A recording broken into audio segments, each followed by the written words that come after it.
जैसे कि मेरा नाम अभी है। आज हम पढ़ेंगे प्रकाशित वाक्य, आखिरी समय के कुछ निशान, आखिरी समय के कुछ चिन्ह जो परमेश्वर ने हमें इस बाइबल में दिए हैं। हम पढ़ेंगे प्रकाशित वाक्य 16:12 में लिखा है, छठवें स्वर्गदूत ने अपना कटोरा महानदी फरात पर उड़ेल दिया और उसका पानी सूख गया कि पूर्व दिशा के राजाओं के लिए मार्ग तैयार हो जाए। आखिर ये फरात नदी है क्या? ये जो फरात नदी है ये अदन के समय की नदियां हैं। जो 4 महान नदियां थी उसमें से ये एक नदी है। फरात इत्तेगेल जैसे नदियां थी उसमें से ये एक नदी है।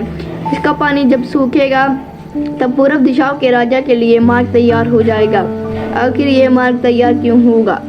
ये मार्ग इसलिए तैयार होगा कि वो देश देश और कौम कौम पर चढ़ाई करे।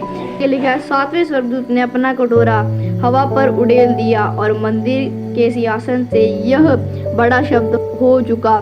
फिर बिजलियां चमकी और शब्द और गर्जन हुआ और एक ऐसा बड़ा भूकंप आया कि जब से मनुष्य की उत्पत्ति पृथ्वी पर हुई तब से ऐसा बड़ा भूकंप कभी ना आया था।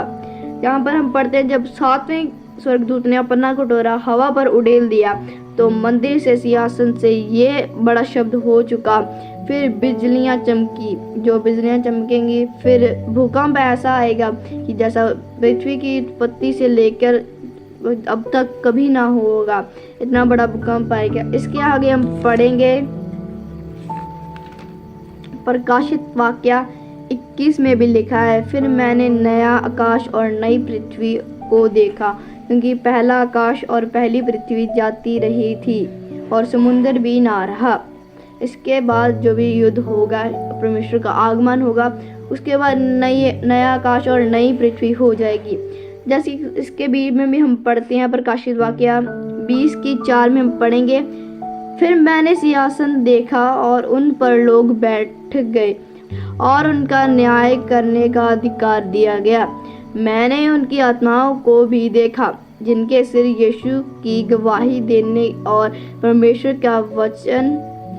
के वचन के कारण कटाए गए थे, और जिन्होंने ना उस पशु की और ना उस मूर्ति की पूजा की थी और ना उसकी छाप अपने माथे पर और हाथों पर ली थी, वह जीवित होकर मसीह के साथ 1000 वर्ष तक राज्य करते रहे।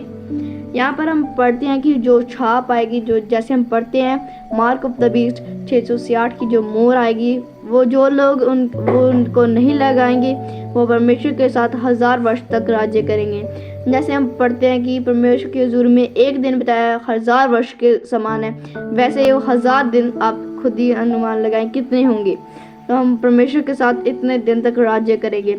उसके बाद नई आकाश और नई पृथ्वी, जैसे हमने पहले पढ़ा था, नई आकाश और नई पृथ्वी बन जाएगी। जैसे उसके बाद हम आदम और हवा की तरह परमेश्वर के साथ अदन की वाटिका में रहेंगे। जैसे परमेश्वर आदम को मिलने कई बार आते थे, वैसे भी परमेश्वर हमारे साथ मिलने को आएंगे। आज ये वचन पढ़ा है, इससे प्रभु आपको आशीष दे और इसको लाइक करना, शेयर करना, ताकि बहुत सारे लोग इसके द्वारा बचाए जाएं और परमेश्वर के साथ राज्य करें। आप सबको जय मसीह की।